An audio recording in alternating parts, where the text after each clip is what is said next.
Hi, my beloved and beautiful family. Welcome to the sacred sanctuary of Mr. Peter's stories.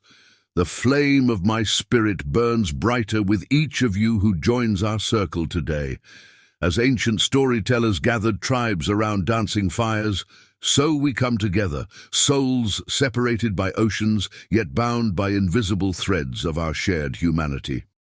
A prayer of divine connection, standing in reverence before the mysteries of existence.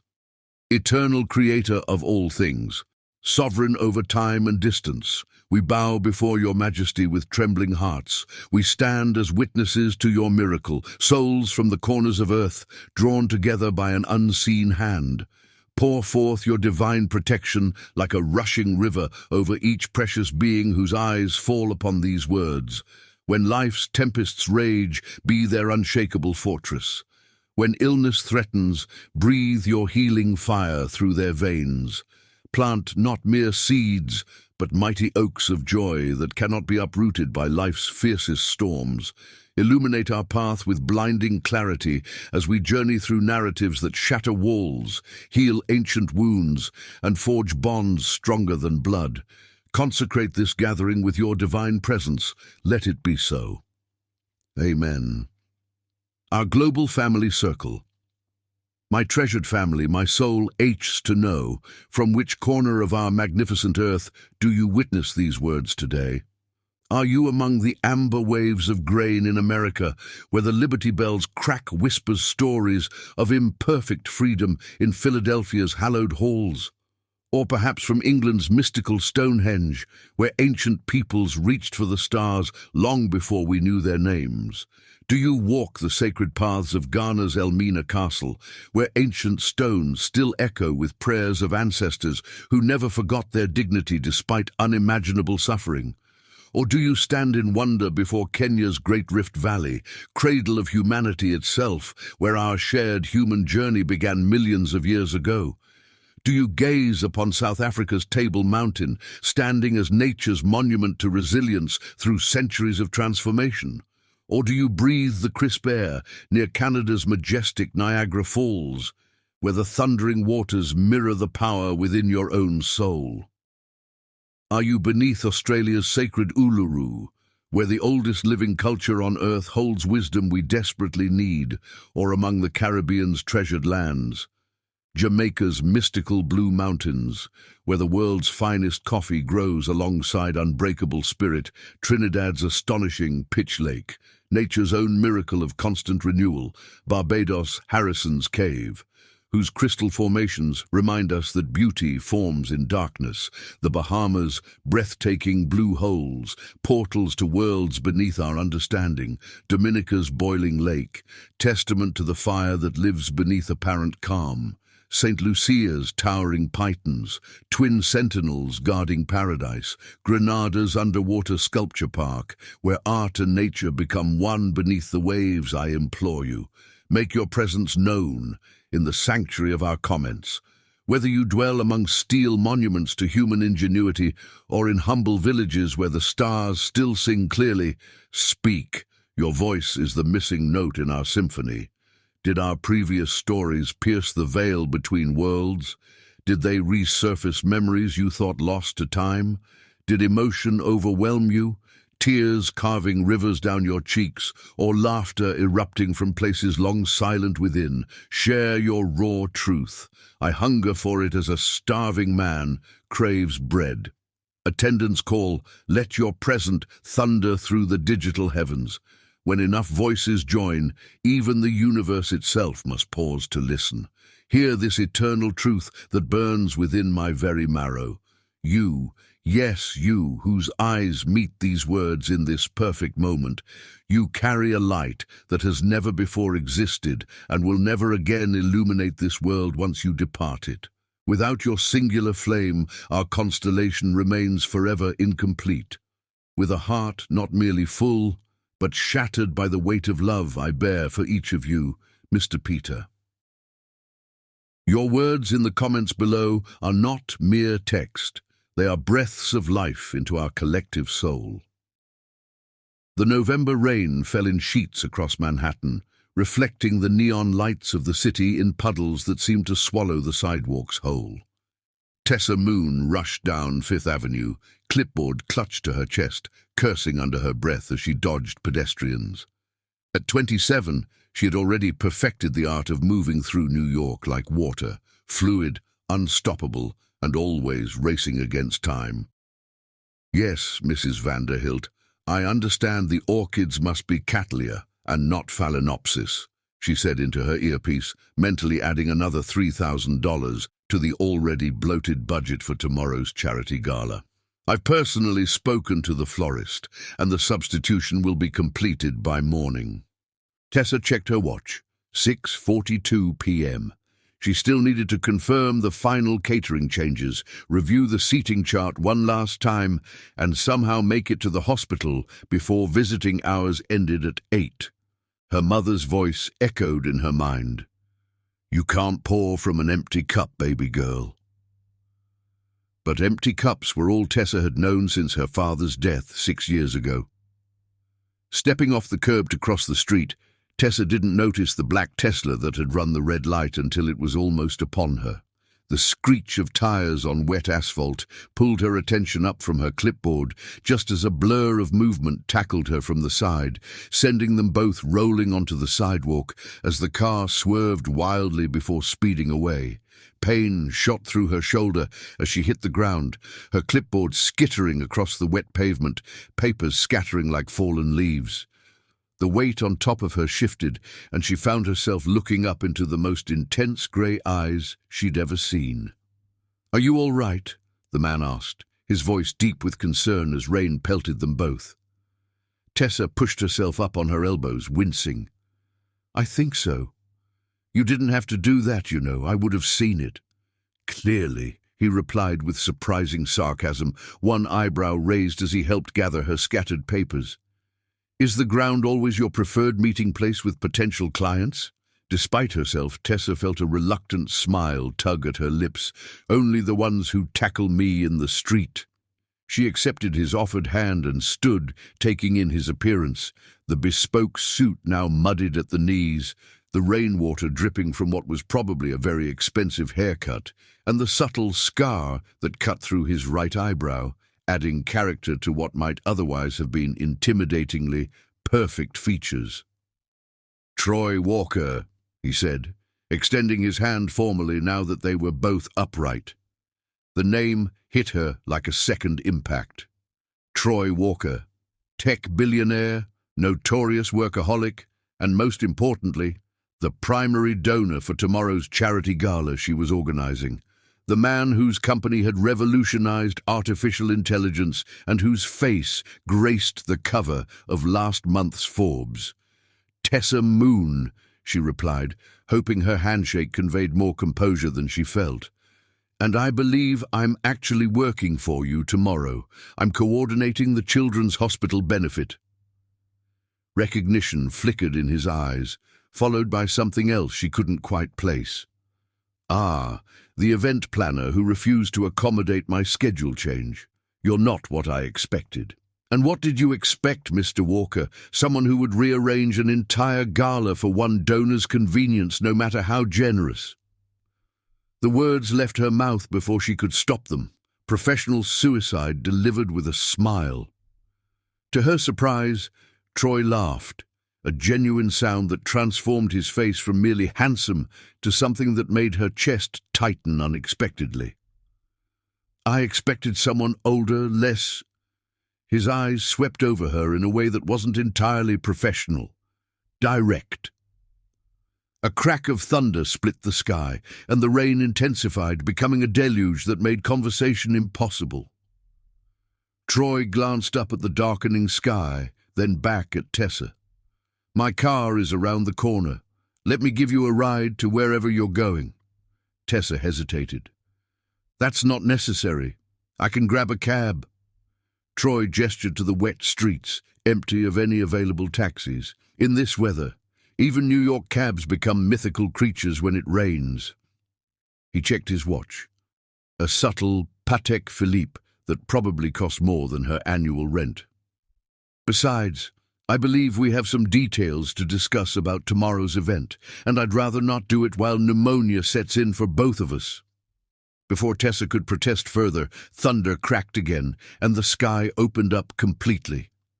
Practical considerations won out over pride. "Fine," she conceded.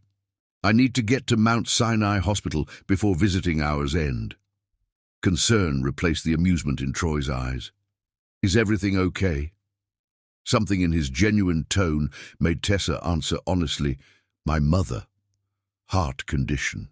She's stable, but I visit every night."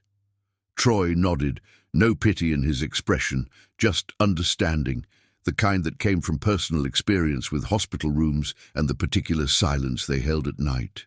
He placed a hand lightly on her lower back, guiding her toward a sleek black Maybach waiting around the corner, its driver standing at attention despite the downpour. "Mount Sinai, James," Troy instructed as they slid into the leather interior, "and call Doctor. Bennett, tell her I'm bringing someone who needs to be seen." "That's not necessary," Tessa protested, clutching her damaged clipboard. "I'm fine." "Your shoulder isn't," Troy replied simply. "You winced when you moved it. Humor me." The car pulled smoothly into traffic, the rain creating a cocoon of privacy around them. In the intimate quiet, Tessa became acutely aware of how close they were sitting, of the faint scent of his cologne, something woodsy and expensive, and of how his soaked shirt clung to the defined muscles of his chest. "So, Ms. Moon," Troy said, breaking the silence, "tell me why you refused to move $1 million charity gala just because I wanted it on Wednesday instead of Tuesday." Tessa straightened, professional instincts kicking in. "Because, Mr. Walker, Tuesday is when the children from the oncology ward can actually attend. They have treatments on Wednesdays." She met his gaze steadily. "The event isn't about the donors, it's about the kids. I thought someone who donated so generously would understand that." For a moment Troy said nothing, his expression unreadable. Then a slow smile spread across his face, transforming it again in that way that made Tessa's breath catch. "3 event planners before you agreed to whatever date I suggested without question," he said.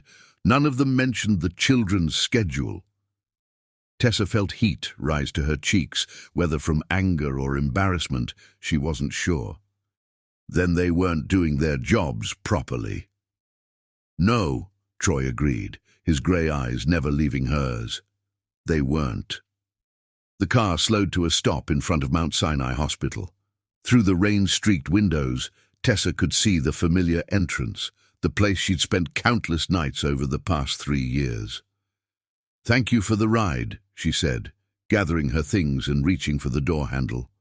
"Wait," Troy said, his hand lightly touching her arm. "Let me walk you in. Dr. Bennett will be waiting, and besides," he glanced out at the still pouring rain, "I've already ruined 1 suit today. Might as well commit to it." Tessa wanted to refuse, to maintain the professional boundary that seemed to be blurring with every minute in his presence. But something in his expression stopped her. It wasn't the entitlement she'd expected from a billionaire, but something more vulnerable, almost like he needed a reason not to return to his own world just yet. "All right," she conceded, "but I'm not responsible if you catch pneumonia." Troy's smile returned, smaller but somehow more genuine. "I'll have my lawyers draw up the appropriate waiver." As they stepped out into the rain together, he insisting on holding an umbrella over her despite getting soaked himself, Tessa couldn't shake the feeling that something fundamental had shifted in her world, like tectonic plates sliding quietly beneath the surface, rearranging everything above without warning. Neither of them could have known then that 15 years later they would stand in this same spot again, separated by heartbreak, betrayal, and the 2 beautiful girls who carried both their souls in equal measure. Chapter 2. Lightning in a Bottle. 3 weeks had passed since the rainy night outside Mount Sinai, and Tessa had successfully avoided Troy Walker since the charity gala. The event had been a triumph, raising over $10 million for the Children's Cancer Ward. But the way Troy had watched her throughout the evening had left her unsettled in ways she couldn't afford to examine too closely. "He's called 4 times this week, Tess," her assistant Jade said, leaning against the doorframe of Tessa's modest office in Harlem. "Whatever you did to Troy Walker has the man practically stalking our business line." Tessa didn't look up from her laptop.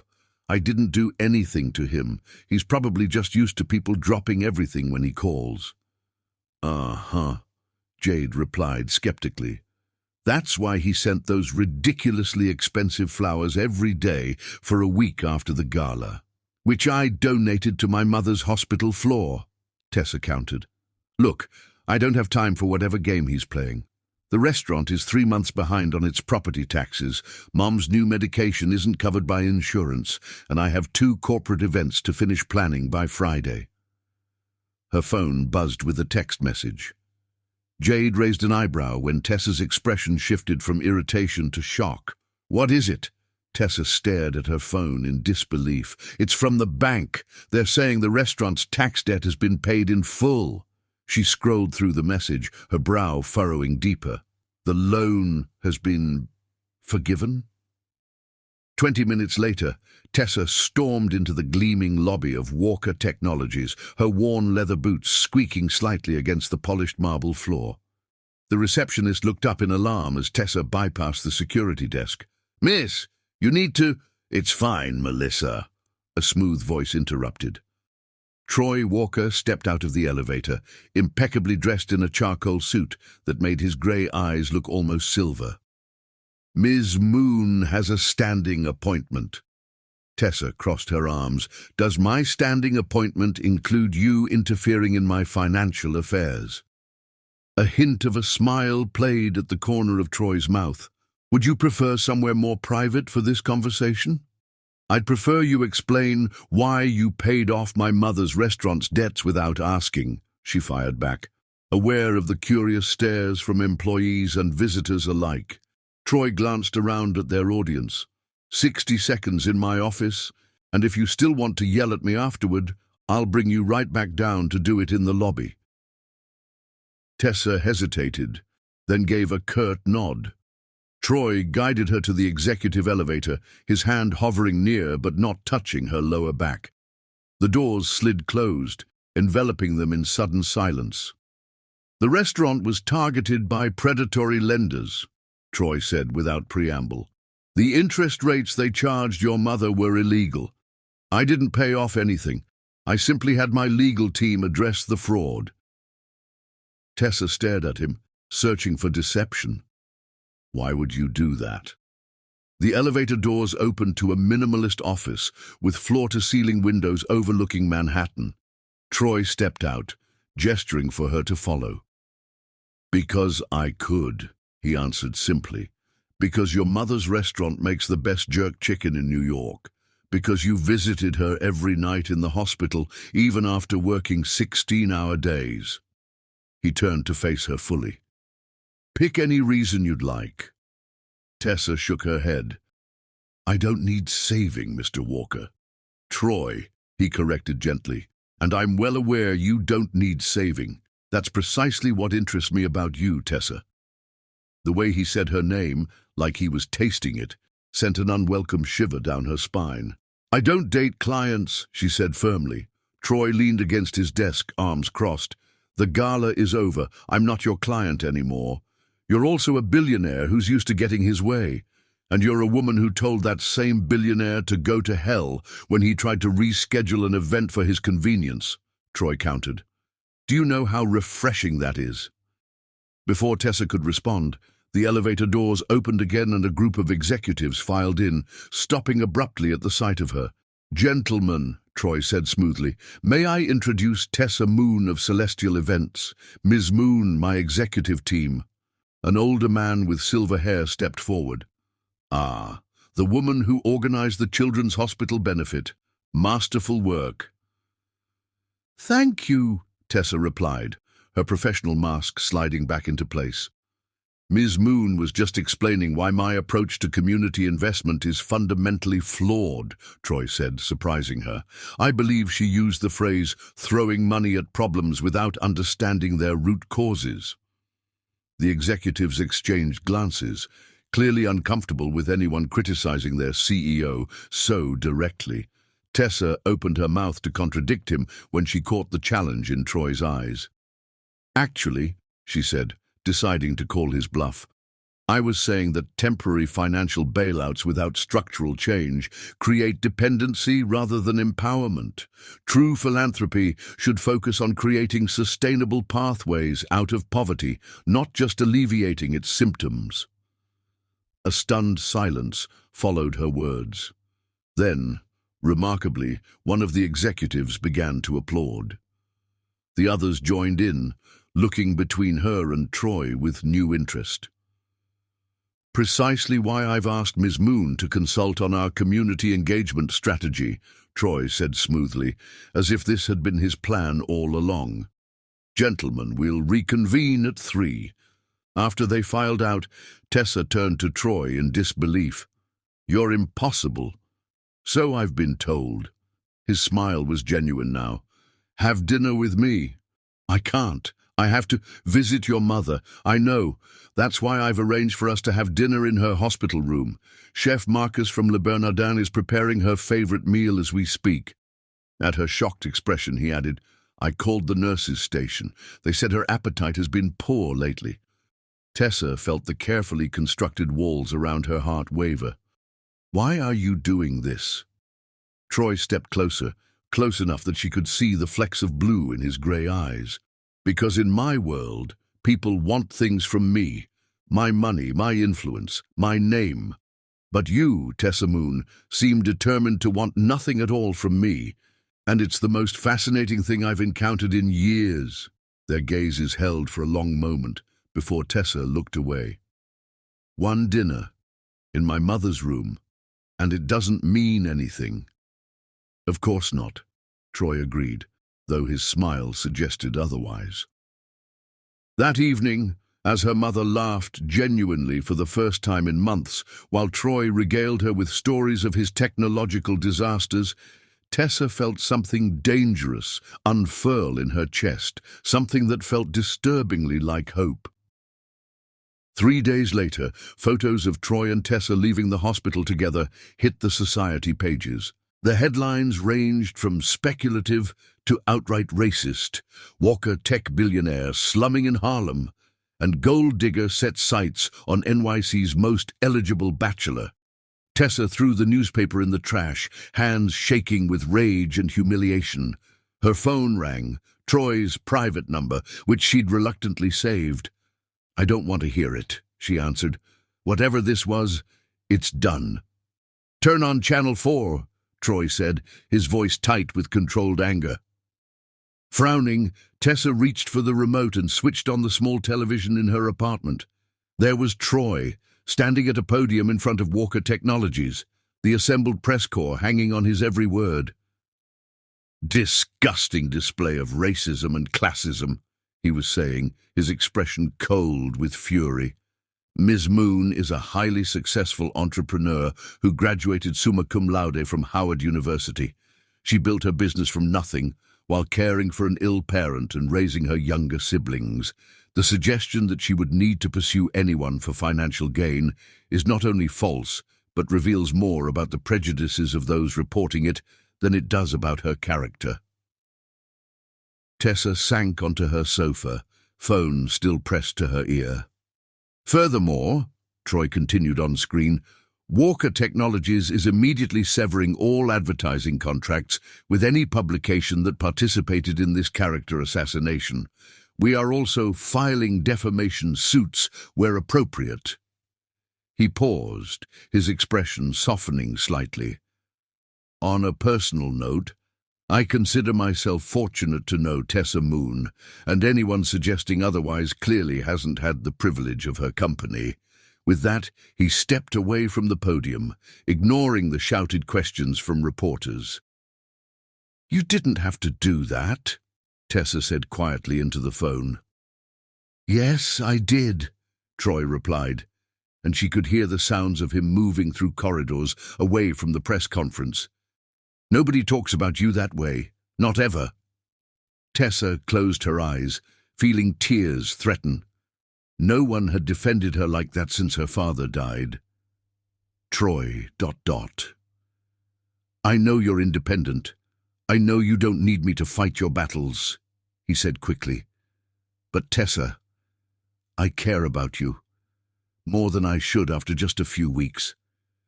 So please just don't shut me out because some tabloid journalists don't understand what I see when I look at you."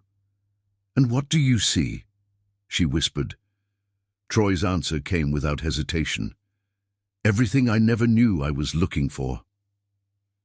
That night, when Troy arrived at her door with takeout from her mother's restaurant, not the expensive cuisine he could easily afford, Tessa made a decision that would alter the course of both their lives. She let him in. 6 months later, despite warnings from friends and family on both sides, Tessa Moon became Tessa Walker in a simple ceremony at her mother's restaurant. As Troy slid the ring onto her finger, not the ostentatious diamond he'd originally offered, but a delicate band inlaid with moonstone that honored her name, neither of them could imagine that in less than 4 years they would be strangers again, separated by pride, betrayal, and 2 tiny heartbeats Tessa alone would hear. Chapter 3. Empire and Love. The first year of marriage transformed both Tessa and Troy in ways neither had anticipated. For Troy, Tessa brought humanity to his corporate empire. For Tessa, Troy offered stability she hadn't known since childhood, but paradise, as they would learn, was always temporary. "Absolutely not," Tessa said, standing firm in Troy's executive boardroom. "Walker Technologies will not be partnering with Global Farm while they price their medications beyond reach of the average American." The board members shifted uncomfortably, unused to anyone challenging their acquisition targets, much less the CEO's new wife. But Troy, seated at the head of the table, merely smiled. "My wife makes an excellent point, gentlemen," he said. "Peter, have legal draft a conditional partnership contingent on Global Farm reducing their pricing structure." Later that night, as they prepared for bed in their penthouse overlooking Central Park, Troy wrapped his arms around Tessa from behind. "You've made half the board terrified of you," he murmured against her neck. Tessa leaned back into his embrace. "Good. Someone needs to remind them that profit isn't the only measure of success." Troy turned her to face him, his expression suddenly serious. "You've changed everything, Tessa. The company. My life." He touched her cheek. "I never thought I could need anyone the way I need you." The words hung between them, vulnerable and raw. For a man who had built walls around himself since childhood, this admission was monumental. Tessa pressed her palm to his chest, feeling his heartbeat. "I need you too." Their happiness seemed unassailable until 3 months later, when Tessa woke in a pool of blood. "I'm sorry, Mrs. Walker," the doctor said gently. "You've lost the baby. You were only about 8 weeks along." Troy stood by the hospital window, his back to the room, shoulders rigid with grief. He hadn't even known Tessa was pregnant. She had planned to tell him that weekend. That night, alone in their bedroom, the silence between them stretched like a chasm. "Why didn't you tell me?" Troy finally asked, his voice raw. Tessa stared at the ceiling, tears sliding silently into her hair. "I wanted to be sure. After the first trimester..." Her voice broke. "I could have..." Troy started, then stopped. There was nothing he could have done, and they both knew it. He crossed the room and lay beside her, gathering her gently in his arms. For the first time since she'd known him, Troy Walker wept openly, his tears mingling with hers. "We'll try again," he whispered against her hair. "When you're ready, we'll build our family together, Tessa, I promise." That shared grief bonded them in ways their happiest moments never could. In the months that followed, Tessa threw herself into establishing the Walker Foundation, focusing on education initiatives for underprivileged communities. Troy expanded Walker Technologies globally, but always returned to her side, their partnership stronger for having been tested by loss. On their second anniversary, Troy surprised Tessa by purchasing her mother's restaurant building, transferring ownership to her mother with a lease set at $1 per year. Now, she'll never have to worry about rent increases again, he explained as Tessa stared at the deed in disbelief. Her mother embraced Troy with tears in her eyes. "You're the son I never had," she told him.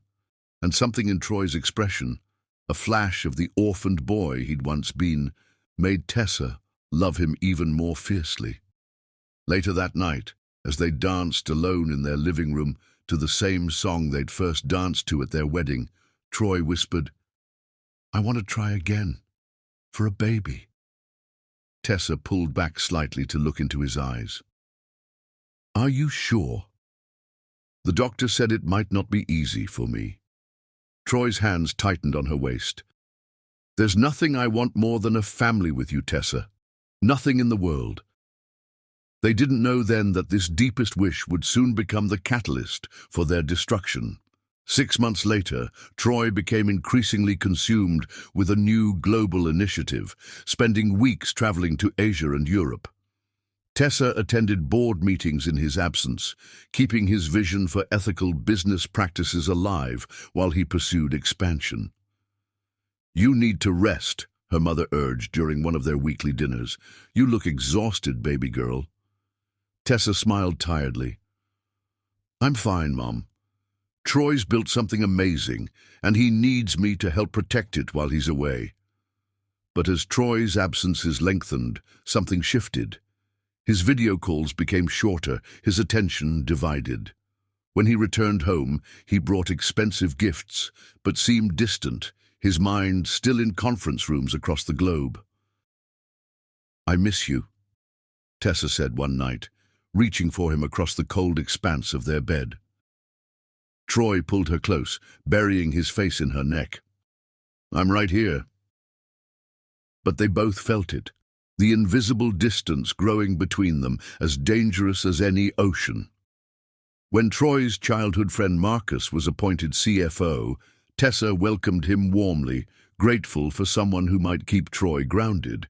She didn't see the resentment in Marcus's eyes when Troy looked at her, didn't recognize the seed of destruction being planted in their paradise. During a contentious board meeting about potential partnerships, an executive spoke up after Tessa successfully opposed a deal with Global Farm. "Richard Voss at Global Farm won't take this rejection lightly. He's been trying to align with Walker Tech for years." "Let him be disappointed," Troy replied dismissively. "You don't understand," the executive pressed. "Voss and Marcus were fraternity brothers at Harvard. This is personal for them." Troy waved away the concern, not recognizing the dangerous enemies he'd just made, ones whose patience for revenge would span decades. On the night of their third anniversary, Tessa waited alone at the restaurant where they'd had their first official date, a velvet box burning a hole in her purse. Inside, a watch engraved with the coordinates of the spot where they'd first met. The hours ticked by, her calls going straight to voicemail. Troy arrived just before midnight, exhaustion etched in every line of his face. "I'm sorry," he said, sliding into the chair across from her. "The Tokyo deal collapsed at the last minute." Tessa studied the man she'd married, the shadows under his eyes, the new hardness in his jaw. "You're working too hard," she said softly. "We barely see each other anymore." "This expansion is for us," Troy insisted, "for our future, for the family we want." The irony of his words would haunt them both later, that in pursuing a legacy for the family they dreamed of, Troy was destroying the foundation of the marriage that would create it. Neither of them knew that at that very moment, as Tessa reached across the table to take his hand in forgiveness, the first cells of twin girls were already dividing inside her, their existence still a secret that would ultimately tear their parents apart. Chapter 4. The Fracture. Tessa discovered she was pregnant on a Wednesday morning, the home test showing 2 clear lines, while Troy was somewhere over the Atlantic, returning from another international trip. Her first instinct was to call him immediately, but something held her back, a desire to protect this fragile hope after their previous loss. Just until the first trimester, she whispered to herself, touching her still flat stomach. Then I'll tell him. At her doctor's appointment the following week, the ultrasound technician paused, adjusting the wand with a furrowed brow. "Is something wrong?" Tessa asked, instant fear gripping her heart. The technician smiled. "Not at all, Mrs. Walker. I'm hearing 2 distinct heartbeats." "2," Tessa repeated numbly. "As in twins," the technician confirmed. "Congratulations." That night, Tessa prepared a special dinner, planning to surprise Troy with the news. She placed the ultrasound image in an envelope beside his plate, nervously rearranging it as she waited. When her phone rang, she already knew what it meant. "I'm sorry, Tess," Troy's tired voice came through the speaker. "The European Union negotiations are more complicated than we anticipated. I need to stay another week." Tessa looked at the romantic table setting, the untouched envelope. "Of course," she said, keeping her voice steady. "I understand." But she didn't, not really. The Troy she'd married would never have missed their weekly dinner tradition. This new Troy, consumed by Walker Technologies' global expansion, seemed to exist in a different reality from the one they'd built together. Marcus became a constant presence in her life during Troy's absence, ostensibly checking in on company matters, though Tessa sometimes caught him watching her with an expression she couldn't decipher. "Troy wanted me to bring these contracts by," he said one evening, standing in the doorway of their penthouse. "He mentioned you review all the humanitarian initiatives." Tessa invited him in, professional as always. "Yes. I still have veto power over anything that contradicts our ethical guidelines." Marcus smiled thinly. "Remarkable how much influence you've maintained over a company you have no actual position in." The comment stung, but Tessa let it slide. "Troy values my perspective. That's all that matters." Later that week, feeling unexpectedly dizzy during a foundation meeting, Tessa called her doctor. "Bed rest," Dr. Chen ordered after examining her. "Your blood pressure is concerning, Mrs. Walker. Multiple pregnancies carry higher risks, especially with your history." "But I have the gala this weekend," Tessa protested, "and the Foundation's quarterly review." "Which is more important?" Dr. Chen interrupted gently. "Those events, or giving these babies their best chance?" Reluctantly, Tessa agreed, working remotely from her bed while ignoring the growing pile of files Marcus kept sending over, documents about a potential partnership she'd already told Troy she opposed on ethical grounds. When Troy finally returned home after 3 weeks away, Tessa had planned to tell him everything, about the twins, about the bed rest, about her concerns regarding Marcus. But he walked in distracted, barely kissing her hello, before diving into work calls. "We need to talk," she said, when he finally emerged from his home office near midnight. Troy ran a hand through his hair, looking more exhausted than she'd ever seen him. "Can it wait until morning? The Beijing deal is imploding, and I have to be on a call at 5 a.m. Tessa swallowed her disappointment. Of course. She didn't see him the next morning, only a note saying he'd gone to the office early. When he returned that evening, his expression was thunderous. "Did you know about the unauthorized transfers?" he demanded without preamble. Tessa looked up from her tablet, confused. "What transfers?" Troy tossed a file onto the coffee table. $500,000 moved from the company's main account to an offshore holding. The authorization came from our home IP address. "That's impossible," Tessa said, sitting up straighter. "I haven't accessed any company finances."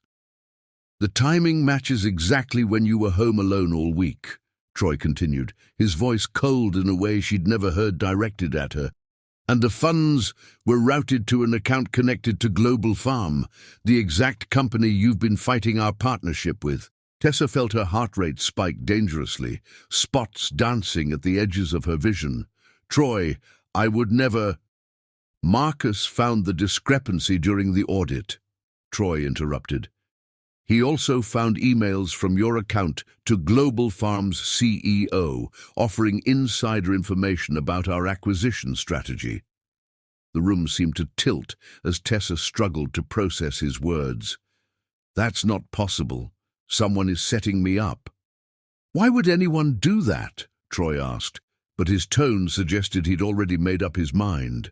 Tessa stood, steadying herself against the sofa arm.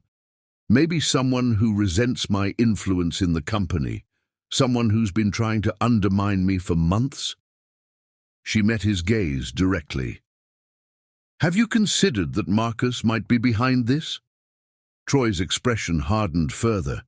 Marcus has been my friend since we were 10 years old. He would never betray me. And what am I, Troy? Tessa asked, her voice breaking. Just your wife.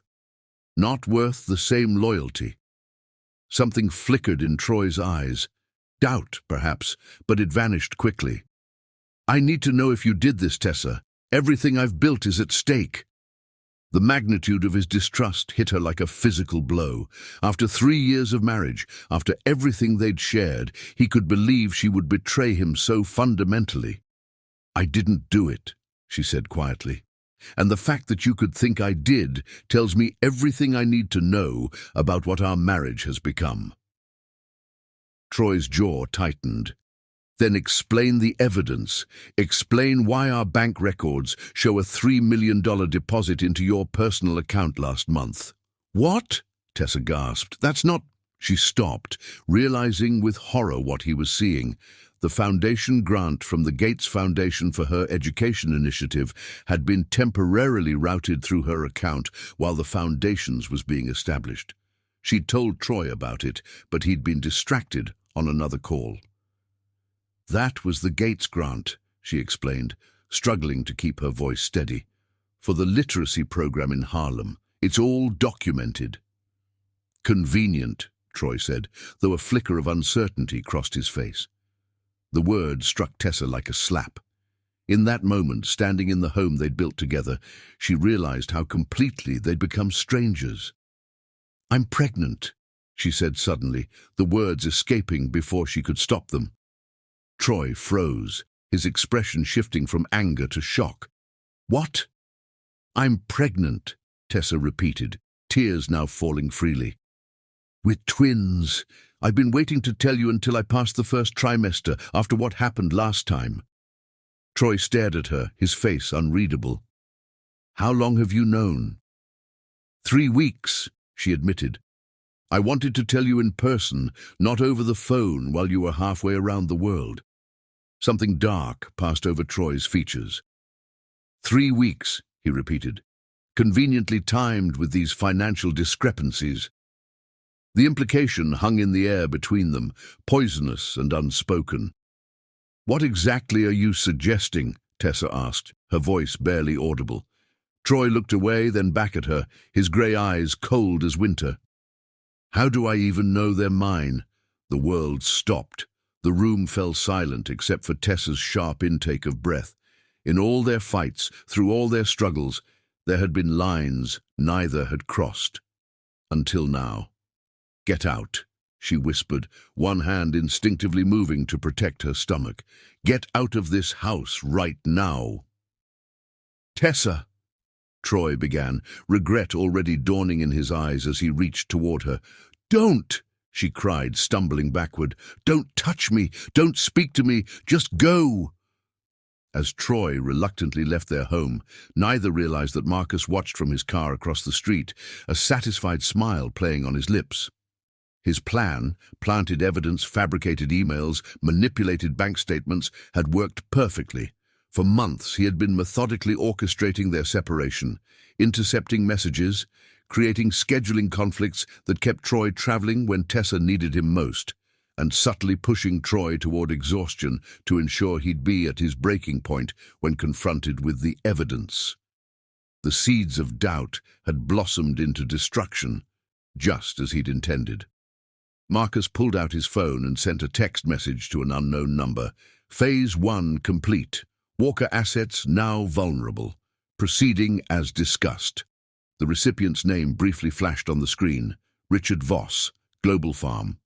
That night, as Tessa lay curled around her still flat stomach, protecting the tiny lives Troy had questioned, she made a decision. By morning, she was gone, leaving behind only divorce papers and her wedding ring on their bed. Troy, finding them after a sleepless night of regret, stared at the moonstone ring glinting in the morning light.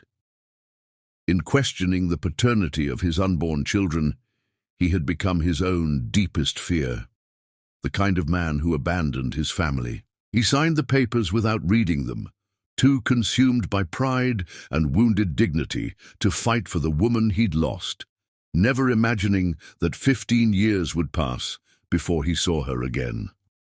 Chapter 5. Rising from Ashes. Tessa leaned against the wall of her mother's small apartment bathroom, trying to catch her breath between contractions. She was only 7 months along, but the twins were coming. Too early, too suddenly. "Baby girl, we need to get you to the hospital," her mother urged, fear evident in her voice. "Not Mount Sinai," Tessa managed between pained breaths. "He'll find out." "Tessa Moonwalker, I don't care about your pride right now," her mother snapped. "These babies need medical care, and Mount Sinai has the best NICU in the city." The next contraction hit with such force that Tessa couldn't argue. Within the hour, she was being rushed through hospital doors, the same ones she had entered with Troy on that rainy night that felt like a lifetime ago. "BP dropping," a nurse called out as they wheeled her toward delivery. "We need to prep for emergency C-section." Through a haze of pain and fear, Tessa heard herself asking for Troy. In her delirium, she momentarily forgot everything, the accusations, the betrayal, the divorce finalized just weeks earlier. She only remembered that they were supposed to be doing this together. "Troy," she whispered as the anesthesia began to take effect. But when she awoke hours later, it was her mother's tear-streaked face she saw, not her ex-husband's. "The girls?" Tessa asked immediately, panic rising. Her mother squeezed her hand. "They're tiny but fighting. They're in the NICU." 2 days later, Tessa was wheeled to the neonatal intensive care unit, her heart breaking at the sight of her daughters, so small, so fragile in their incubators, connected to a web of tubes and monitors. "Zora and Amara," she whispered, naming them on the spot. "It means dawn and grace. Because that's what they are, my new beginning." The nurses exchanged glances. "Mrs. Walker, Ms. Moon," Tessa corrected firmly. "I've reverted to my maiden name." "Ms. Moon," the nurse amended. "We need the father's medical history. These girls have a rare blood type that may complicate things if they need transfusions." Tessa stared at her tiny daughters, rage and protection warring within her. "Their father isn't in the picture," she said finally, "and he won't be." That night, alone in her hospital room, Tessa made a decision. On the birth certificates, under father's name, she left the space blank. Troy Walker had given up his right to be their father the moment he questioned if they were his. The next 6 weeks passed in a blur of hospital visits, breast milk pumping, and frantic work on her laptop between NICU sessions. Tessa sold her wedding jewelry, except for the moonstone pendant Troy had given her on their first date, to cover the mounting medical bills she refused to submit to Troy's insurance. "You need rest," her mother insisted, finding Tessa working at 3 a.m. beside the girls' incubators. "What I need is to ensure my daughters never want for anything," Tessa replied, not looking up from her business plan. "Celestial Events isn't enough anymore. I'm launching a full PR and brand management firm." While Zora and Amara fought to grow stronger in their plastic boxes, Tessa built Moonrise Enterprises from her hospital chair, calling clients, securing financing, and hiring staff who could work with her unconventional schedule. The day the twins were finally released from the hospital, Tessa received her first major contract, a rebranding for a Fortune 500 company that would pay enough to secure an apartment for her small family. "You should call him," her mother said as they settled the girls into their new home. "Whatever happened between you, those girls deserve to know their father." Tessa looked down at Zora's sleeping face. So, like Troy's, it made her heart ache and hardened her resolve. Their father chose not to know them. That was his decision. "Pride goes both ways, baby girl," her mother warned. "Don't let yours hurt these children." But Tessa couldn't bring herself to reach out, not after what Troy had said. Instead, she built a life without him, her daughters the center of her universe.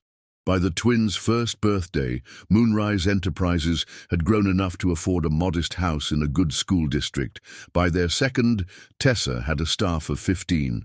At 3, she expanded internationally. The irony wasn't lost on her that she was building the kind of global business Troy had sacrificed their marriage to create. But she did it differently, never missing a school event, always home for dinner. As the years passed, the inevitable questions began.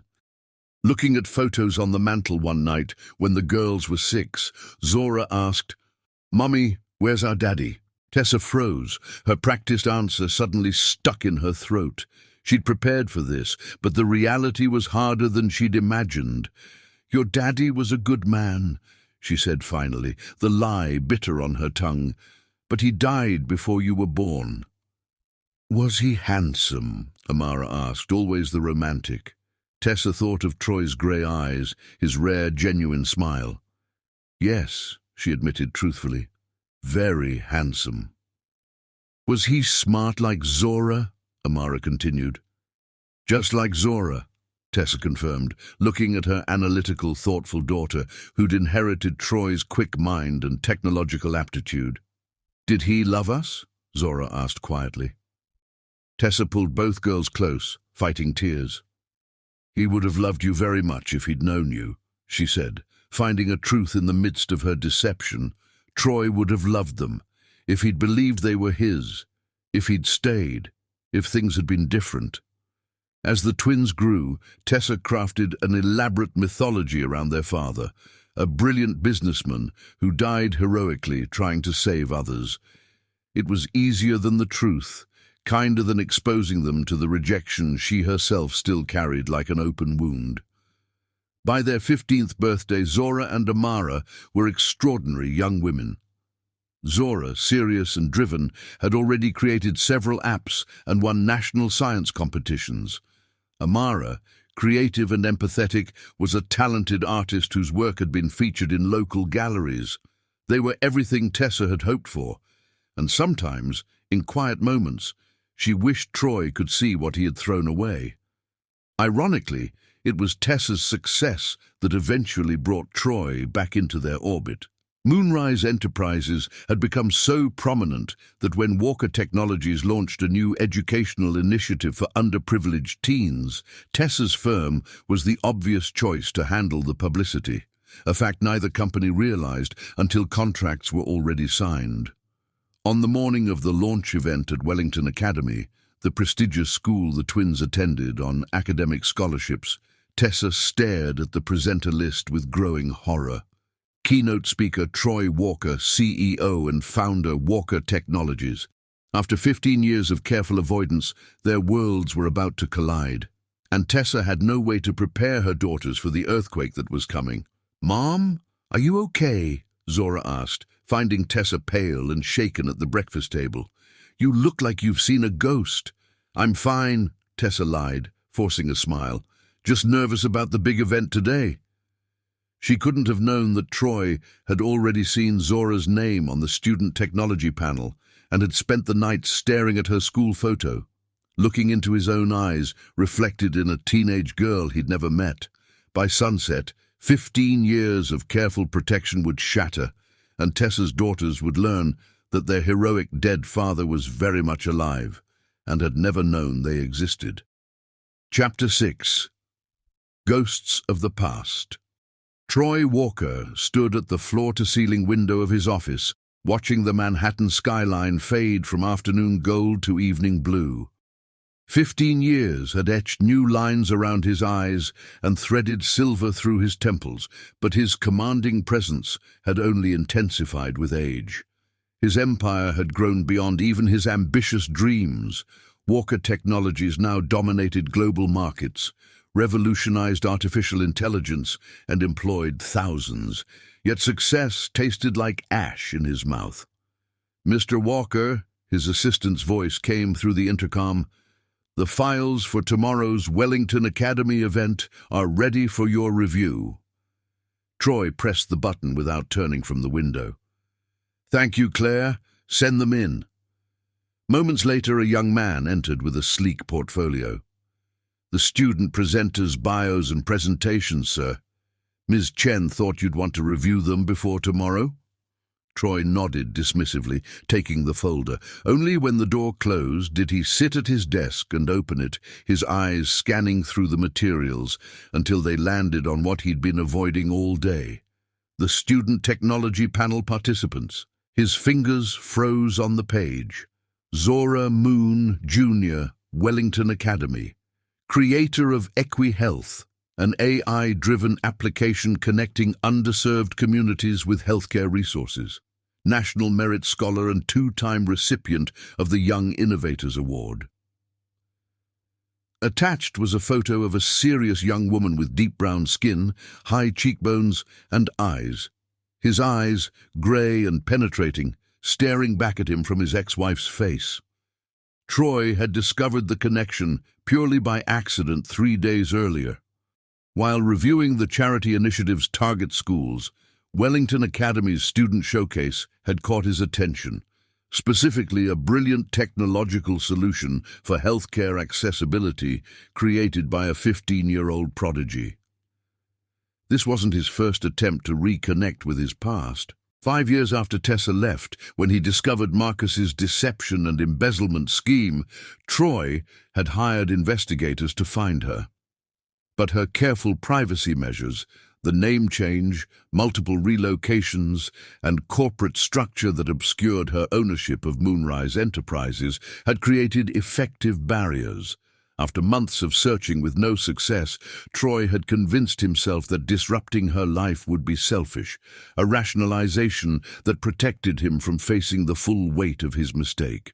His personal life had remained empty, despite his professional success. Brief relationships with women who wanted the billionaire, not the man, never lasted because none measured up to his memory of Tessa.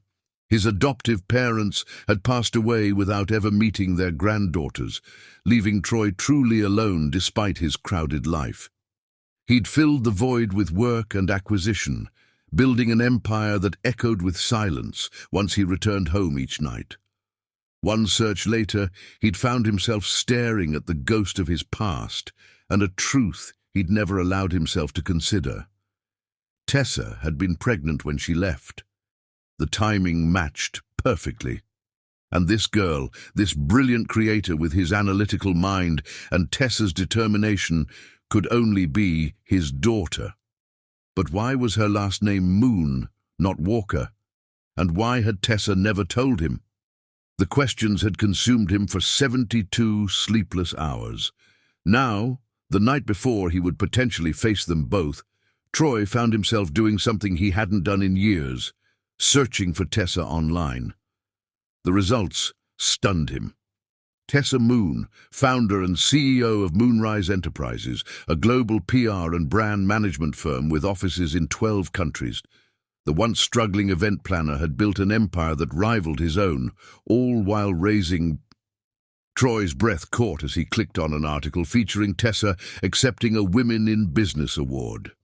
The caption read, "Tessa Moon with daughters Zora and Amara, 14, at last year's Power Women Summit. Daughters, plural." The photo showed Tessa, still breathtakingly beautiful, flanked by two teenage girls. One he recognized as Zora, and another with the same face but softer features, her smile wide and artistic temperament evident in her colorful outfit. Twins. He had twin daughters he'd never known existed. The room seemed to spin as 15 years of assumptions collapsed around him. He'd believed Tessa had left because she couldn't handle the pressure of his work, because she'd been guilty of the financial improprieties Marcus had discovered, because she'd never truly loved him the way he'd loved her. Marcus. Troy's hands clenched at the memory of his childhood friend and former CFO. 5 years after Tessa left, Troy had discovered Marcus's embezzlement scheme, millions siphoned over years, disguised as operational costs. When confronted, Marcus had laughed, admitting not only to stealing, but to orchestrating the evidence against Tessa. "She had too much influence over you," Marcus had sneered before security removed him. "You were becoming weak, letting her humanitarian nonsense interfere with real business." Troy had fired him publicly, pressed charges, and watched his oldest friend go to prison. But he'd never sought out Tessa to tell her the truth. Pride, shame, and the assumption that she'd moved on had kept him silent. Now, staring at the daughters he'd never known, Troy felt the full weight of his failure. His phone rang, startling him from his thoughts. "Sir," Claire said, "I've just received word that Moonrise Enterprises is the PR firm handling tomorrow's event. Their team will be on site for the setup at 7 a.m. Troy closed his eyes briefly. "Thank you, Claire." After hanging up, he opened his desk drawer and removed a small velvet box he'd kept for 15 years. Inside lay a delicate moonstone pendant, the one he'd given Tessa on their first real date, the one she'd left behind with her wedding ring. Slipping it into his pocket, Troy made a decision. Tomorrow, he would face the consequences of the worst mistake of his life. "Mum, chill. It's just a presentation," Zora said the next morning, watching Tessa obsessively adjust her blouse in the car's rearview mirror. "You've organized way bigger events than this." In the back seat, Amara looked up from her sketchbook. "Yeah, but you're presenting, Z. Mom always gets extra nervous when it's us in the spotlight." Tessa forced a smile, though her heart was racing.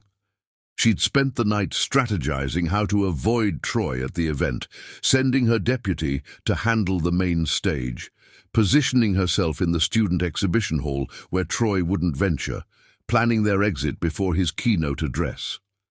"I just want everything to be perfect," she said, squeezing Zora's hand.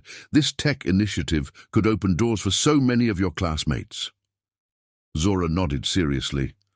"That's why my presentation focuses on accessibility. If Walker Technologies really wants to help underserved students, they need to understand the barriers first." Tessa swallowed hard at her daughter's unwitting mention of her father's company. "You'll be amazing, sweetheart." They arrived at Wellington Academy an hour early. Tessa immediately immersed herself in supervising the setup, keeping one eye on the entrance for Troy's arrival. The plan was simple: stay invisible, get through the event, then figure out a long-term solution to keep their worlds separate. But life, as Tessa had learned repeatedly, rarely followed plans.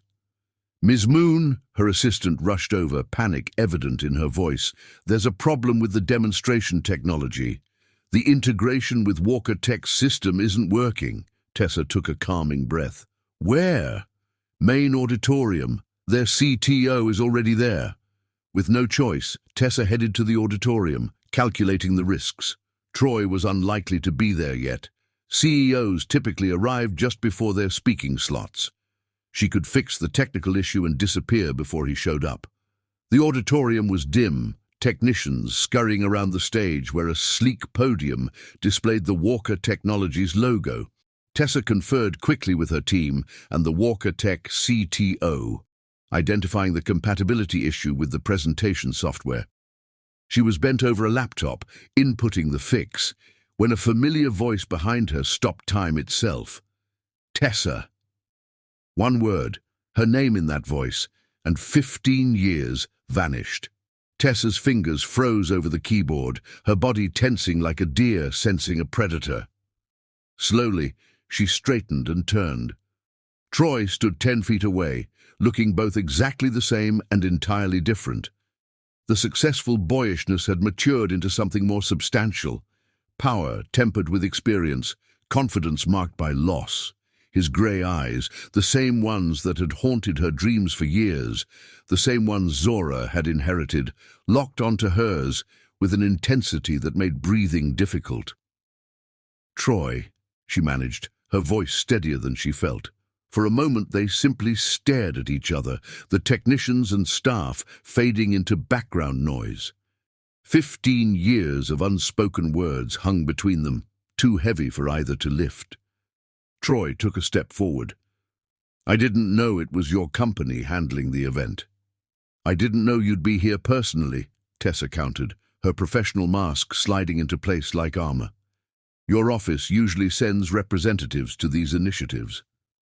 "I wanted to be here for this one." His gaze didn't waver. "Now I understand why." The implication was clear. He knew. Tessa glanced around the busy auditorium. "This isn't the time or place." "Then when, Tessa?" Troy's voice tightened. "After another 15 years. Before she could respond, the doors at the back of the auditorium opened and a stream of students entered for early seating. Among them were Zora and Amara, deep in conversation. Tessa's heart stopped. Troy followed her gaze, his expression changing as he saw the twins in person for the first time. Even from a distance, the resemblance was undeniable. Zora, with his analytical focus, Amara, with Tessa's warmth, both bearing the unmistakable blend of their parents' features. "They're beautiful," Troy said so quietly Tessa barely heard him. "They're my daughters," Tessa cut him off sharply, stepping into his line of sight. "And this discussion is over." She turned to leave, but Troy caught her arm, gently, but enough to stop her. The first contact between them in 15 years sent an electric shock through her body, memories of passion and betrayal colliding in a sudden rush. "Tessa, please," Troy said, and there was something in his voice she'd never heard before, desperation. "I know what Marcus did. I know he set you up." Tessa stared at him, processing his words. "What?" "5 years after you left, I discovered he'd been embezzling from the company for years. When I confronted him, he admitted to fabricating the evidence against you." Troy's grip on her arm loosened, but he didn't let go. "He went to prison, Tessa. I should have told you, but I didn't know how to find you, and I thought you'd moved on." The revelation hit Tessa like a physical blow. After all these years, to learn that her instincts had been right, that she'd been framed by the man who had resented her influence. But the vindication came too late, poisoned by Troy's final admission. "You didn't know how to find me?" she repeated incredulously. "You're one of the most powerful men in the world, with resources most governments would envy, and you couldn't find the mother of your children if you'd actually wanted to." Troy flinched. "I didn't know about them, Tessa. You never told me." "You accused me of lying about their paternity," she hissed, years of hurt suddenly fresh. "You questioned if they were even yours. Why would I have told you anything after that?" Their intensifying conversation had begun to draw attention. From the corner of her eye, Tessa saw Zora look their way, her expression curious, then concerned. "Mom!" Zora called, starting toward them. Tessa pulled her arm from Troy's grasp. "Don't!" she warned him. "Don't you dare say a word to her!" But it was too late. Zora had reached them, Amara following close behind. "Mom, is everything okay?" Zora asked, looking suspiciously at Troy. Then recognition dawned on her face. "Oh, you're Troy Walker. I'm presenting in the student showcase today." She extended her hand professionally. "Zora Moon, your healthcare accessibility initiative inspired my project." Troy stared at his daughter's outstretched hand, emotions warring visibly on his face. Slowly, he reached to take it. "Stop!" Tessa stepped between them, a mother bear protecting her cubs. "Don't touch her." Confusion spread across Zora's face. "Mom, what's going on?" Amara asked, glancing between the adults with growing unease. The surrounding conversations had quieted, people watching the unfolding drama. Tessa knew they had to leave immediately before everything exploded publicly. "Girls, we need to go," she said, taking each daughter by the arm. "But my presentation," Zora protested. "Now, Zora," Tessa insisted. "Tessa, please," Troy said, his voice cracking. "Don't do this." She turned to him one last time, 15 years of protecting her children from the pain of his rejection, hardening her resolve. "You lost the right to any say in their lives the moment you questioned whether they were yours." With that, she guided the girls toward the exit, ignoring their confused questions, aware of Troy standing frozen behind them. They had almost reached the door when Troy called out, loud enough for everyone to hear, "They have my eyes, Tessa. Zora has my mother's nose. They're mine, aren't they?" The entire auditorium fell silent. Tessa stopped walking, her daughters stiffening beside her as the implication of his words registered. "Mom?" Amara whispered, her voice small and confused. "What is he talking about?" Tessa turned slowly to face Troy, rage and grief battling within her. In that moment, she hated him more than she'd ever thought possible.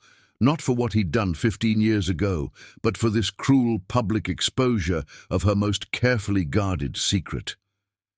When she spoke, her voice carried throughout the silent auditorium. Words she'd held back for 15 years, finally breaking free. "Don't you dare touch them. You don't deserve to be their father." Gasps and murmurs rippled through the crowd. Beside her, Zora and Amara stood frozen in shock, the foundations of their world crumbling visibly around them. "Our father," Zora finally managed, her voice strangled. "But you said he was dead." Tessa reached for her daughters, but they both stepped back, hurt and confusion in their eyes. "You lied to us?" Amara asked, tears welling. "All these years?" Before Tessa could respond, Troy approached slowly, stopping a respectful distance away. His face reflected their daughter's pain, along with 15 years of his own regret. "I didn't know about you," he said gently to the girls. "I swear, if I had—" "Don't," Tessa interrupted. "Don't make promises now that you couldn't keep then." The girls looked between their parents, piecing together a puzzle they'd never known existed. The moment stretched unbearably until Zora, always the practical one, took a shuddering breath. "I have a presentation to give," she said, her voice unnaturally controlled. "We can deal with whatever this is afterward." With that, she squared her shoulders, Troy's posture exactly, and walked toward the stage, leaving her family's explosion hanging in the air behind her. Amara, tears streaming down her face, looked at Troy with a mixture of wonder and grief. "You're really our father? You've been alive all this time?" Troy nodded, unable to speak past the emotion closing his throat. "Why didn't you want us?" she asked, the simple question cutting more deeply than any accusation could have. "Amara," Tessa began, reaching for her daughter. "No," Amara stepped away. "I need to hear from him." Troy looked at this beautiful girl he'd never known, searching for words that could bridge 15 years of absence. "It wasn't that I didn't want you," he finally said. "I didn't know you existed, and that was the greatest mistake of my life." Amara studied him for a long moment, then turned and walked away, following her sister toward the stage.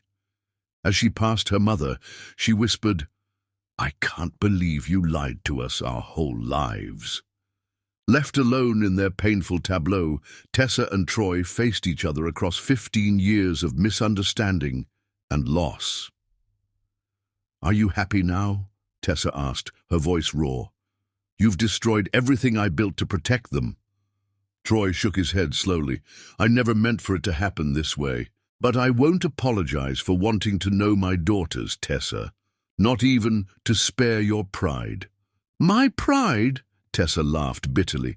This was never about pride. It was about protecting two little girls from a father who rejected them before they were even born. I rejected a lie I was manipulated into believing, Troy countered. And I've paid for that mistake every day for 15 years. He took a step closer. But I'm here now, and I'm not going anywhere. Not this time. The determination in his voice told Tessa that her carefully constructed world, the one where Troy Walker existed only in memory and myth, had irrevocably shattered. Whatever happened next would change all their lives forever. And the twins, watching their parents from across the auditorium, knew it too. Chapter 7. Shattered Truths.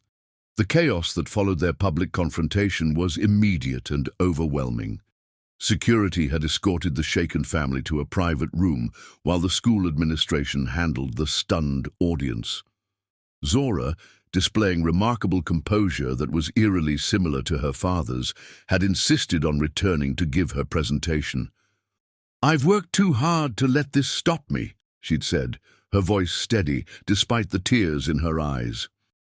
Tessa and Amara had watched from the back of the room, while Troy stood at a respectful distance, all of them witnessing as Zora channeled her emotional turmoil into a flawless presentation. Even in crisis, she was extraordinarily like her father, focused, resilient, refusing to show vulnerability publicly. The next 48 hours unfolded like a nightmare for the Moon family. We need to talk, Zora announced, when they finally arrived home that evening, Amara's eyes still red-rimmed from crying. All of us. Now. In their small living room, the twins sat across from Tessa, a united front of betrayal and hurt. Why did you tell us he was dead? Amara asked, her voice small. Tessa's hands trembled in her lap. I wanted to protect you. From what? Zora demanded. From knowing our father is one of the most successful tech innovators alive? From knowing he questioned whether you were even his, Tessa answered quietly. From knowing he chose his company over his family. From knowing he let me walk away pregnant and alone. The painful truth hung in the air until Amara broke the silence. Did he really not know about us? Tessa closed her eyes briefly. He knew I was pregnant. What he didn't know was that I was carrying twins. And you never told him, Zora concluded, her analytical mind piecing together the fragments. You let us believe in a dead hero rather than give us a chance with our living father. The accusation stung because it contained truth Tessa couldn't deny. I did what I thought was right at the time. Well, now we'd like to decide what's right for ourselves, Zora stated, standing. I want to meet him. Properly. Me too, Amara added, though with less certainty. Before Tessa could respond, the doorbell rang. Through the front window, she saw Troy's unmistakable silhouette on their porch, illuminated by the porch light. That's him, isn't it? Zora moved toward the door. Zora, wait, Tessa began, but her daughter had already opened it. Troy stood there, looking uncertain in a way Tessa had never seen during their marriage. His eyes moved from Zora to Tessa, then to Amara, who had come to stand beside her sister. I apologize for coming unannounced, he said formally, but I thought... He faltered, then straightened. I thought we should talk, as a family. We're not a family, Tessa said automatically. Yes, we are, Amara countered, her gentle nature asserting itself. Just a broken one. Troy's expression softened at his daughter's words. May I come in? Against her better judgment, Tessa nodded. What followed was the most surreal conversation of Tessa's life. Watching Troy interact with the daughters he'd never known, answering their hesitant questions, his eyes constantly returning to Tessa's face, as if seeking permission or forgiveness. "Why did you think we weren't yours?" Zora finally asked the question Tessa had dreaded. Troy's jaw tightened. "I was led to believe your mother had been unfaithful. I was wrong to believe it even for a moment." His eyes met Tessa's. "It was the worst mistake of my life, and I've regretted it every day since." "If you regretted it so much, why didn't you look for us?" Amara pressed. "I did," Troy admitted, surprising Tessa. "After I discovered Marcus's deception, I hired investigators. But your mother had changed her name professionally, moved several times, and left no digital trail. By then, you were 8 years old, and I convinced myself that disrupting your lives would be selfish." Tessa felt a flicker of vindication that he had at least tried, followed immediately by guilt that she had been so effective at hiding. As the night wore on, the twins gradually moved from hostility to cautious curiosity. Troy answered every question honestly, never once attempting to shift blame to Tessa, taking full responsibility for his failure. When the girls finally went to bed, physically and emotionally exhausted, Troy and Tessa sat in awkward silence. "They're extraordinary, Tessa," Troy finally said. "You've done an amazing job raising them." "I didn't do it for your approval," she replied, though without the heat of earlier. "I know." He hesitated. "But I want to be part of their lives now. I've lost 15 years I can never get back." Tessa stood, crossing her arms. "That's not my decision anymore, it's theirs." "And yours," Troy added quietly. "We'll have to find a way to coexist, Tessa, for their sake." As he left, Tessa felt the careful walls she'd built around her heart begin to crack. Troy Walker was back in their lives, and nothing would ever be the same again. The next morning, Tessa found an envelope on the kitchen table addressed to Dad. Inside was a formal invitation in Zora's handwriting, asking Troy to attend her science competition that weekend. It had begun, the slow, inevitable integration of the father they'd never known into the lives she'd so carefully constructed without him. 3 days later, Troy filed for partial visitation rights, and the battle Tessa had feared for 15 years officially began. Chapter 8. Battle Lines. "This is going to get ugly, Tessa," Caroline Weber warned, sliding the legal papers across her desk. "Troy Walker has hired Preston and Lockhart. They don't lose custody cases." Tessa stared at the formal petition for shared custody and visitation rights. "They're 15 years old. Doesn't that matter?" "It does," her lawyer admitted, "but the court also considers parental alienation. He's claiming you deliberately kept the girls from him. He abandoned us. He claims he didn't know they existed, that you disappeared without telling him about the twins." Tessa ran a hand through her hair in frustration. "He knew I was pregnant. He questioned if they were his." In a heated argument, according to his filing, Caroline leaned forward. "Tessa, I need you to understand what we're up against. Troy Walker is not just wealthy. He's respected, philanthropic, and can prove he tried to find you once he discovered his friend's deception. Meanwhile, you told your daughters their father was dead." The harsh reality settled heavily on Tessa's shoulders. In trying to protect her children, she'd given Troy his strongest weapon against her. At home, another battle raged. Zora had become Troy's fiercest advocate, while Amara remained caught between her parents, torn by conflicting loyalties.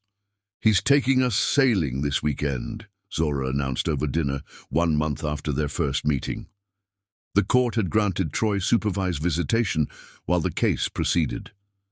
"Sailing?" Tessa repeated, trying to keep her voice neutral. "He has a yacht," Zora continued, a hint of challenge in her tone. "He said it's named Moonrise, after you, apparently." Tessa froze. Troy had bought that yacht during their 2nd year of marriage, surprising her with the name painted on its bow. The fact that he'd kept it all these years unsettled something deep within her. "That's nice," she managed. "You could come," Amara offered hesitantly. "He said you're always welcome." "I'm sure he did," Tessa murmured, ignoring the invitation. Later that night, she found Amara crying in her bedroom. "What's wrong, sweetheart?" "I feel like I'm betraying you when I spend time with him," Amara admitted. "But I want to know him, Mom. He's not what I expected." After comforting Amara, Tessa passed the twins' room later that night and overheard them processing their fractured reality. "Do you believe him?" Amara was asking, "about not knowing about us?" "It makes logical sense," Zora responded, analytical even in emotional crisis. "Why would he stay away if he knew? He has everything: money, power, influence. Nothing would have stopped him if he'd wanted to find us." "Then why didn't he look harder after he found out about Marcus's lies?" "Pride, maybe," Zora reasoned. "Or fear. Imagine discovering you'd abandoned your children based on a lie. How do you face that?" Amara's voice softened. "Mom lied to us our whole lives." "To protect us," Zora said, though uncertainty tinged her voice. "From what? From knowing our father is alive?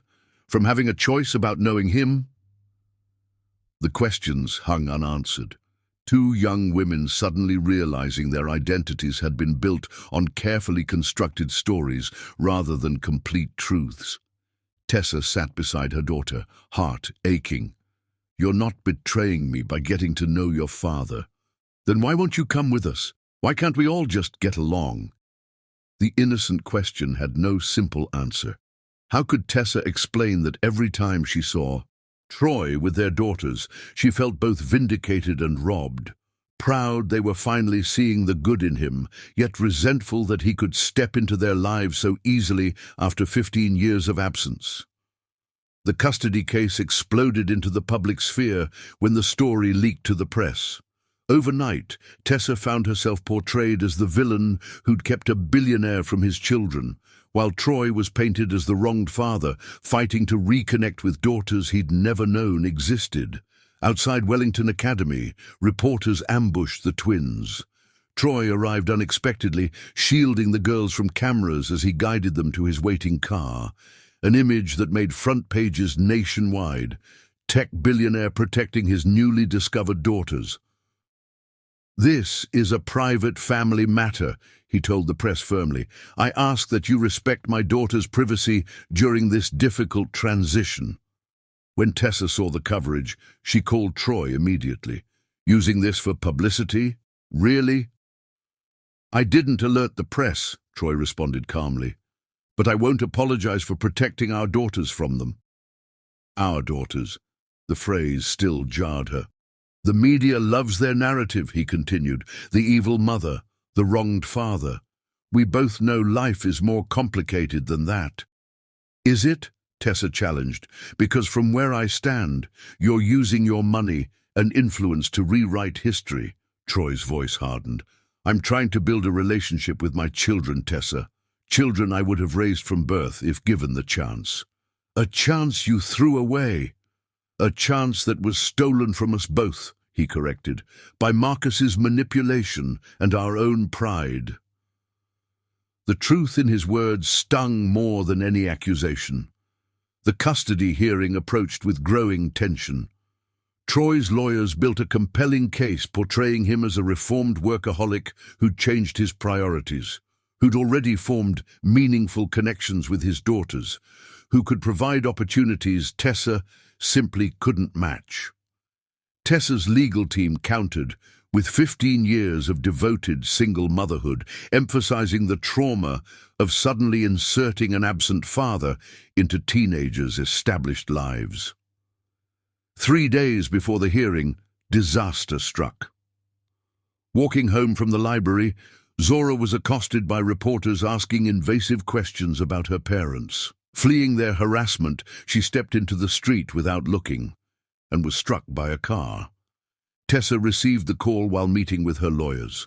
She arrived at the hospital to find Troy already there, pale with worry, pacing the emergency waiting room. "What happened?" she demanded. "Paparazzi," he said grimly. "They chased her into the street." Before Tessa could respond, a doctor approached. "Miss Moon, Mr. Walker, your daughter is stable, but she needs a blood transfusion. She has a rare blood type. B negative with a specific antigen variation," Troy interrupted. "I have the same." The doctor looked surprised. "Yes, exactly." "That's fortunate. We don't have much of that type in our bank." "Test me," Troy said immediately. "I'll donate whatever she needs." Hours later, as Zora recovered with Troy's blood flowing through her veins, Tessa stood in the hallway, overwhelmed by the irony. The man she'd kept from her daughter's lives had just saved one of them. Amara found her there, eyes red from crying. The doctor said, if Dad hadn't been here with the right blood type, Zora might have... She couldn't finish the sentence. Dad. The word still sounded foreign coming from her daughter's lips. "Your mother has the same blood type." Troy's voice came from behind them. "She could have donated too." Tessa turned, surprised by his defense of her. "This isn't about proving who's the better parent," he continued quietly. "It's about Zora needing both of us." For the first time in 15 years, they stood united by concern for their child. The fighting and legal maneuvering suddenly seemed petty in the face of what they'd almost lost. In Zora's hospital room, Troy and Tessa sat on opposite sides of her bed, a physical manifestation of the division in their family. Yet when Zora weakly reached for both their hands, neither pulled away from the connection. "I hate this," Zora whispered. "I hate that we're in court, that you're fighting over us." "We're fighting for you," Tessa corrected gently. "No," Zora's voice strengthened. "You're using us to fight each other, and I nearly died because of it." Her words hung heavy in the room, undeniable in their truth. "The hearing's in 3 days," Troy said finally, "but I'm willing to pause the legal proceedings if your mother is." Tessa met his gaze across their daughter's bed. For the first time, she saw beyond her anger to the pain he also carried. 15 years of absence he could never reclaim. The knowledge that he'd missed every first, every milestone, every moment that made their daughters who they were. "Okay," she agreed softly. "For now." Outside the hospital room, Troy stopped her with a gentle touch on her arm. "This isn't how I wanted this to go, Tessa. Reporters hounding our children, courtroom battles, public opinion polls on our parenting." "What did you expect?" she asked wearily. "That I'd welcome you back with open arms?" "No," he admitted, "but I hoped we could find a way forward that didn't tear them apart." He hesitated, then added quietly, "That didn't tear you apart." The unexpected concern in his voice caught Tessa off guard.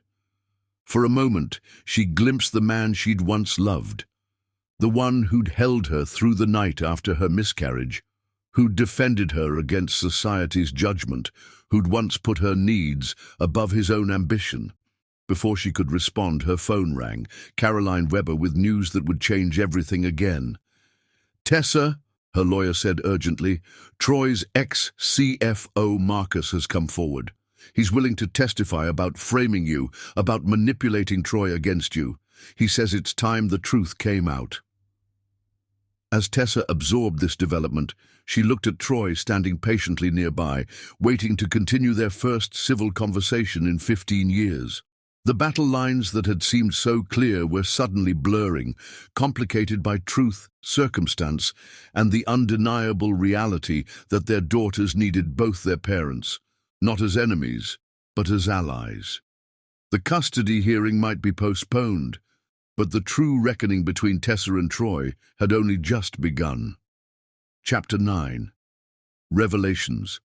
The courthouse steps swarmed with reporters and photographers, all clamoring for the perfect shot of the tech billionaire fighting for his long-lost daughters. Troy had requested a private hearing, but the judge denied it, citing public interest. Now, Their pain would be dissected for entertainment. Tessa arrived early with the twins, ushered through a side entrance by security. Troy and his legal team were already inside, along with a gaunt, diminished figure Tessa hadn't seen in 15 years. Marcus Blackwood. Her heart raced at the sight of him. The architect of her destruction now looked hollow, prison having erased the arrogant executive she remembered. "Mom, are you okay?" Amara whispered, squeezing her hand. Tessa nodded, unable to speak as they took their seats. Across the aisle, Troy watched them with unreadable eyes. The hearing began with standard proceedings, but when Marcus took the stand, the room fell silent with anticipation. "Please state your relationship to the parties involved," the judge instructed. Marcus cleared his throat. "I was chief financial officer at Walker Technologies and childhood friend to Troy Walker. I interfered in his marriage to Tessa Moon." "Elaborate, please." Marcus looked directly at Tessa for the first time. "I resented her influence over Troy and the company. She was changing him, making him prioritize ethics over profit. So I fabricated evidence suggesting she was selling company secrets and manipulated financial records to make it appear she was embezzling funds." Gasps rippled through the courtroom. "And did Mr. Walker know about your actions?" "No," Marcus admitted. "He discovered my deception 5 years after their separation during an audit. When confronted, I admitted to manipulating evidence against Ms. Moon. Mr. Walker immediately initiated legal proceedings against me and attempted to locate Ms. Moon, though his efforts were unsuccessful due to her name change and privacy measures. By then, it had been 5 years since she had disappeared with their children." "Why are you coming forward now?" the judge asked. Marcus glanced at the twins. "Because those girls deserve to know their mother was protecting them from a situation I created, and because Troy deserves a chance to be their father, despite my interference." When cross-examination ended, the judge called a recess. In the hallway, Tessa found herself face-to-face with Marcus. "I can never undo what I did," he said quietly. "But I am sorry, Tessa." She studied the man who had destroyed her marriage and altered her children's lives forever. "Not as sorry as I am that Troy believed you over me." "That's the tragedy," Marcus replied. "He needed very little convincing because he was already afraid of losing you. I just exploited the fear he already had." Troy appeared behind Marcus, his expression pained. "The judge wants to see us privately," he told Tessa. In chambers, the judge was direct. "This case is unusual, to say the least. Mr. Walker, you're seeking shared custody of teenage daughters you've known for less than 2 months." "Yes, Your Honor." "And Ms. Moon, despite 15 years of excellent parenting, you told these children their father was dead when you knew he wasn't." Tessa flinched. "I believed I was protecting them." The judge removed her glasses. "Here's my assessment. You both have valid claims and legitimate grievances. But this isn't about either of you. It's about 2 young women caught in the crossfire." She leaned forward. "I'm inclined to grant Mr. Walker regular visitation while maintaining primary custody with Ms. Moon until the girls turn 18, which is in less than 3 years. However, I strongly encourage you to resolve this privately for your daughter's sake." Outside, Troy approached Tessa hesitantly. "Can we talk? Without lawyers?" She nodded, following him to a quiet corner. "I'm withdrawing my custody petition," he said, surprising her. "Zora's accident made me realize I'm approaching this all wrong. Trying to force my way into their lives through courts just adds more trauma." Tessa studied him skeptically. "What are you proposing instead?" "A compromise. Regular visitation on your terms. I won't push for overnight stays or holidays unless they want it. You've been their only parent for 15 years. I respect that." His humility was unexpected. "Why the change of heart?" Troy looked toward their daughters, sitting together across the hall. Because I finally understood what you've known all along. Their well-being matters more than my rights or my pride. For the first time since their reunion, Tessa saw genuine remorse in his eyes. There's something else you should know, Troy continued. 5 years ago, I established a trust for them. When I couldn't find you, I still wanted to provide for them if anything happened to me. We never needed your money, Tessa said automatically. I know, Troy acknowledged. You've given them everything they need, but it's there for their education, their futures, not to buy their affection, but because it's what a father should do. His words struck a chord Tessa had long buried, the recognition that despite everything, Troy had tried to be a father once he knew the truth. In the weeks that followed, an uneasy truce formed. Troy kept his promise, never pressuring the girls, always respecting Tessa's boundaries. He attended Zora's science competitions and Amara's art exhibitions, sitting quietly in the background unless invited forward. One evening, arriving to pick up the twins for dinner, Troy found Tessa struggling with a broken pipe in the kitchen, water spraying everywhere. Without a word, he rolled up his sleeves and helped, working alongside her to contain the flood, until the emergency plumber arrived. Thank you, Tessa said afterward, handing him a towel.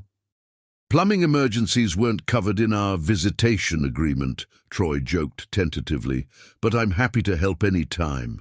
For the first time in 15 years, Tessa smiled at him, a small, guarded gesture, but something genuine. The girls will be down in a minute, she said. Would you like some coffee while you wait? It was a tiny olive branch, but Troy recognized its significance. I'd like that very much. As they sat at her kitchen table, the weight of their shared past hung between them, not just the pain and betrayal, but the love that had created their daughters, the connection that neither time nor distance had fully erased. I never stopped wearing it, you know, Tessa said suddenly, pulling the moonstone pendant from beneath her blouse, the first gift Troy had ever given her. Even when I hated you, I couldn't let it go. Troy's eyes widened at the admission. Why? Tessa traced the stone with her finger. Because it reminded me that once, someone had seen me, really seen me, and loved me anyway. She met his gaze. Before everything fell apart. The moment was interrupted by the twins bounding down the stairs, but something had shifted. A small crack in the wall Tessa had built around her heart, allowing the first fragile possibility that forgiveness, if not reconciliation, might someday be possible. What neither realized was that Marcus's testimony had unearthed more than just the truth about their past. It had awakened investigation into Walker Technologies' current financial practices, revealing irregularities that would soon threaten everything Troy had built, and test this fragile new beginning in ways none of them could anticipate. Chapter 10. The Breaking Point. Troy's sleek corner office, once his sanctuary, now felt like a prison. For 3 days he'd barely left as lawyers and auditors combed through years of company records. Marcus's court testimony had triggered a Securities and Exchange Commission investigation into Walker Technologies' financial practices. It's worse than we thought, Diane Chen, his current CFO, explained grimly. Marcus didn't just frame Tessa. He created a complex web of offshore accounts and shell companies that continued operating after he went to prison. Troy rubbed his temples. How did we miss this? The transactions were buried in legitimate international operations, the same expansion you were focused on when... She hesitated. When my marriage fell apart, Troy finished. How bad is the damage? The company will survive, but your personal reputation is at risk. These transactions have your digital signature, Troy. The SEC will claim you either knew or were negligent. The implications were staggering. Years of building his reputation as an ethical tech leader could unravel overnight. But worse was the thought of his daughters learning of these allegations just as they were beginning to trust him. Troy's phone buzzed with a message from Zora. "Still coming to my robotics competition tonight?" He stared at the text. The SEC interview was scheduled for the same time, but there was no question where he needed to be. "Wouldn't miss it," he replied. That evening, Troy slipped into the auditorium just as Zora's team took the stage. From across the room, he spotted Tessa and Amara in the front row, saving a seat. The simple gesture, holding space for him in their family circle, meant more than they could know. "Thank you," he whispered, sitting beside Tessa. She nodded, her expression curious. "You look exhausted." "Long week," he admitted, "but nothing that matters more than this." Zora's team won first place. As she accepted the trophy, her eyes found her parents sitting together, and her smile illuminated the room. For that moment, Troy forgot about the investigation, the allegations, the potential ruin of everything he'd built. Until his phone vibrated with an urgent message. "SEC issued subpoenas. Story breaks tomorrow morning." Troy's face must have shown his distress because Tessa leaned closer. "What's wrong?" "Nothing to worry about," he lied, pocketing his phone. Later, as the family celebrated at Tessa's mother's restaurant, Troy watched his daughters laughing, his chest tight with fear. These precious moments of connection, hard-won over months of careful rebuilding, could shatter when the headlines broke. "May I speak with you privately?" he asked Tessa as the celebration wound down. Outside in the warm evening air, Troy struggled to find the right words. "There's going to be some negative press about me tomorrow, about Walker Technologies." Tessa's expression grew wary. "What kind of negative press?" "Financial irregularities connected to Marcus. The SEC is investigating transactions that have my signature, but that I never authorized." He met her eyes directly. "I need you to know I'm innocent, but it's going to get ugly." To his surprise, Tessa didn't immediately retreat behind her protective walls. Instead, she studied him with the same perceptiveness that had drawn him to her years ago. "Is this why you withdrew the custody petition? Because you knew this was coming?" "No," Troy answered honestly. "That decision was about what's best for the girls. But I understand if you want to limit my contact until this is resolved." Tessa was quiet for a long moment. "The girls have already lost you once. I won't be the one to take you away again unless you give me reason to." Her unexpected support left Troy speechless. "Besides," she added with the hint of a smile, "I happen to know something about being falsely accused of financial crimes." The headlines the next morning were brutal. "Walker Tech under investigation, CEO implicated in fraud scheme." Within hours, the company's stock plummeted, former associates distanced themselves, business partners suspended contracts pending investigation. Troy faced the allegations head-on, holding a press conference where he denied wrongdoing and vowed complete cooperation with investigators. But the damage was spreading like wildfire. That evening, his security team reported paparazzi staking out Tessa's house, hoping to catch the newly reunited family in the crossfire of scandal. "They're taking pictures through our windows," Amara reported tearfully during their video call. "Mum's closing all the blinds." Troy's protective instincts flared. "Put your mother on, please." When Tessa appeared on screen, Troy didn't waste time. "Pack overnight bags for you and the girls. My security team will bring you to the penthouse. The building has restricted access. No press can get in." "Troy, please, Tessa." His voice cracked slightly. "Let me protect our family, just until this dies down." The word family hung between them, weighted with meaning.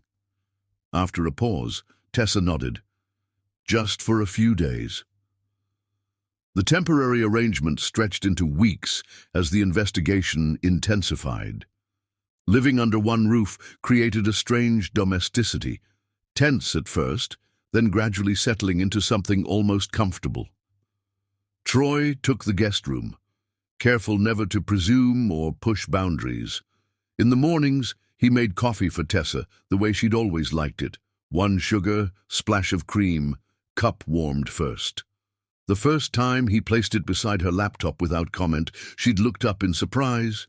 "You remember," she'd said quietly. "I remember everything, Tessa." He'd replied simply before giving her space. "Now you guess what happened in the last 2 chapters? You have listened to more than 200 stories from me. Let's check your wisdom. I am not well today.